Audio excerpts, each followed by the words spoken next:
today. Ito guys, ang malakas-lakas ng hangin guys. Yan. Malakas ng hangin guys. Hindi naman pa naman lamag. Awan ng Panginoon. Kailangan magdamag. So yan lang guys, ang sobrang hangin dito guys. Kahit agad guys, malakas din ang hangin.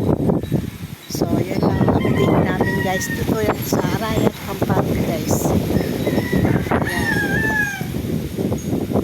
Parang asarap ng hangin.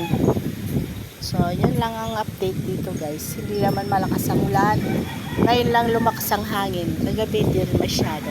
Although dumating siya kagabi mga alas 10. Tapos alas 2. Yan. Umpisa siya. Pero hindi naman malakas ang ulan. Hindi naman basta umuugong lang siya. O hindi ko lang naramdaman kasi nasa kwarto ako. So, yan lang guys. Ang update namin dito sa Arayat, Pampanga. Thank you for watching.